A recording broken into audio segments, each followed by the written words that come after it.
উপরতলা থেকে চিৎকার করে কান্নার আওয়াজ আসছে, সাথে শোনা যাচ্ছে, মা আর করব না। বিষয়টা বুঝে উঠতে পারছিলাম না। একটু আগেই তো তাদের বাড়িতে আমাদের নেমন্তন্ন ছিল। তার ছেলে চাকরি পেয়েছে নতুন, সেই জন্য। কত অমায়িক পরিবার, কি রেখে কি খেতে দেবে, কিভাবে খাতির যত্ন করবে, সে নিয়ে তাদের কত হই হুল্লোড়। তাহলে এই অল্প সময়ের মধ্যে কি হলো?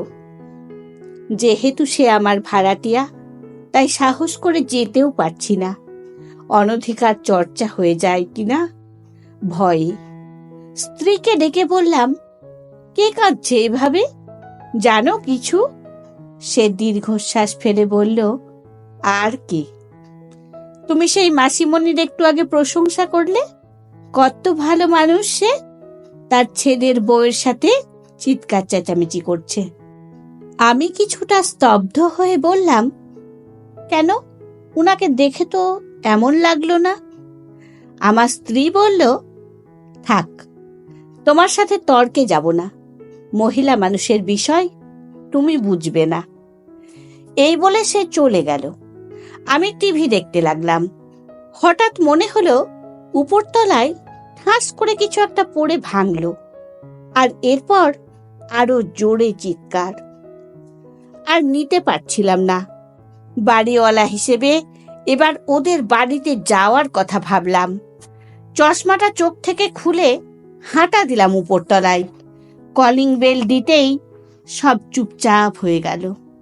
1-2 মিনিট পর অর্ধেক দরজা খুলে মুখ বের করে মাসিমা বললেন, হাসি মুখে এগিয়ে এসে, কি হয়েছে বাবা?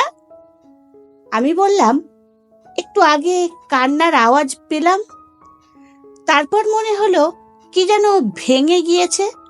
কি হয়েছে, কোনো সমস্যা? মাসিমণি বললেন, আরে না বাবা, বৌমা কাজ করতে গিয়ে হাত লেগে টেবিলের কাঁচটা ভেঙে গেছে, নিজে থেকেই ভয়ে কান্না করছে, ভয় পাইছে আমি যদি কিছু বলি সেই জন্য। আমার কেন জানি না কথাটা বিশ্বাস হলো না। পুরুষ মানুষ, তাই জোর করে ঢুকতেও পারলাম না। কিন্তু আসার পর থেকে মাথা ধরে আছে, তাই সহ্য করতে না পেরে আমার স্ত্রীকে ডেকে বললাম, চলো তো আমার সাথে। সে বলল, কোথায়? আমি হাত ধরে টেনে দিয়ে তাকে নিয়ে চললাম উপরতলায়। আবার কলিং বেল দিলাম। এবার আরো সময় নিয়ে দরজা খুলল মাসিমণির ছেলে। একদম ঘামিয়ে আছে সে। বয়সে আমার সমবয়সী হলেও বিয়ে করেছে আমার মেয়ের বয়সী একটা মেয়েকে। সে জিজ্ঞাসা করলো, কিছু বলবেন ভাই? বললাম, তোমার মায়ের সাথে কথা আছে, ভেতরে যাব। সে বলল, মা পুজো করে, পুজো শেষে বলতেছি যেন আপনার সাথে দেখা করে আসে। আমি খানিকটা ধাক্কা দিয়েই বললাম, এক্ষুনি দেখা করব। এই বলে ঘরে ঢুকে আমার মাথা ঘুরে গেল। ফ্লোরে রক্তের ছোপ ছাপ দাগ।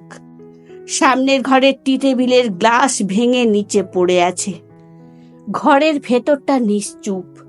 আমাদের বাধা দেওয়ার পরও ভেতরে গিয়ে পুরুষ মানুষ হয়েও চোখে জল চলে আসলো।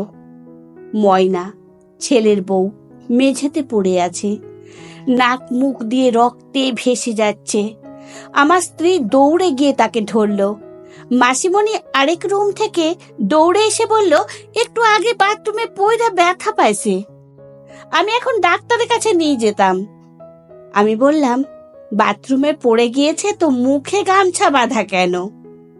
ওরা একটু নড়ে উঠল। মাসিমণির স্বামী আমাকে এসে বলল, বাবা বসেন, সব খুলে বলতেছি।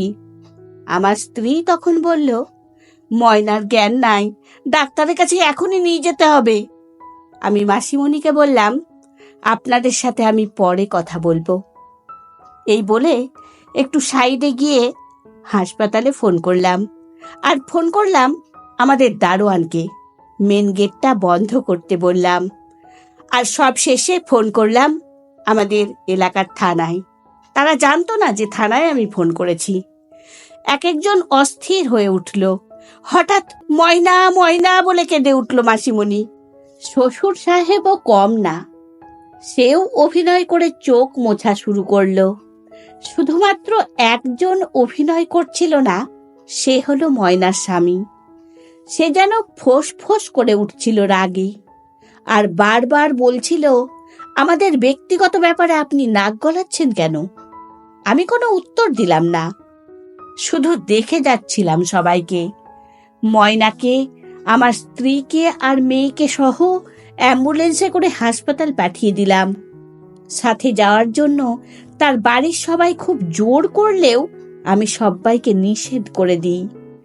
আর অন্য 3 ফ্ল্যাটের ভাড়াটিয়া ঘরের পুরুষদের ফোন করে আসতে বলি। তাদের আটকাই। থানা থেকে লোক আসলে তাদের হাতে এই ভদ্র পরিবারকে তুলে দিই। এরপর হাসপাতালে গিয়ে দেখি ময়নার চিকিৎসা চলছে। 2 দিন পর পুলিশ তার স্টেটমেন্ট নিতে আসে। আমি সেখানে উপস্থিত ছিলাম। সে কারণে সেদিন ময়না নির্যাতিত হয়েছিল তা শুনে যে কোনো শয়তানও একবার চোখের জল ফেলত বোধ হয়। বিয়ের শুরু থেকেই কাজের মেয়ের মতো তার সাথে আচরণ করা হতো, কারণ সে গরিব ঘরের মেয়ে। না হলে অতটুকু মেয়েকে এই বয়স্ক লোকের সাথে কোনো বাবা মা বিয়ে দেয়? খাবারের কষ্ট দেয়া হতো। আর এটা প্রথমবার তার গায়ে হাত তোলা হয়নি। আমরা সেদিন যখন তাদের বাড়িতে খেতে গিয়েছিলাম, তখন সে ক্ষুধার্ত ছিল। সেদিন সে লুকিয়ে কিছু পোলাও তার ওড়নায় বেঁধে নিয়ে বাথরুমে গিয়ে খাচ্ছিল, কিন্তু ধরা পড়ে যায়। এরপর তাকে অমানবিক নির্যাতন করা হয় খাবার চুরি করে খাওয়ার দায়ে। একদম 3 জন মিলে যে যেভাবে পেরেছে মেরেছে মেয়েটাকে। ভগবান মাফ করুন, কত খাবার প্লেটে ফেলে উঠি আমরা প্রায়ই। আর এই খাবারের জন্য কেউ মার খেলো, কেন খেলো?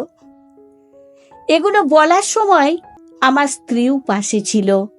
চোখ মুছে আমার দিকে এগিয়ে এসে বলল, মেয়ের বিয়ে দেব না আমরা, দরকার নেই।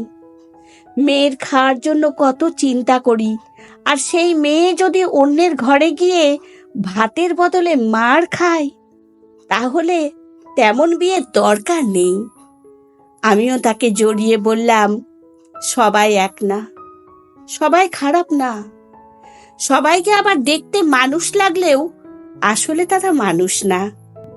ময়না তার বাবার বাড়ি ফেরত যেতে চায়নি, তাই তার বাবার অনুমতি নিয়ে আমার বাড়িতেই রেখে দিই। আমার একটা মেয়ে, তার সাথেই ময়না থাকে। এতে আমার স্ত্রীও কোনোদিন একটা কথা বলেনি। শত হলেও একজন মেয়ের বাবা আমি। ডোমেস্টিক ভায়োলেন্সকে না বলুন।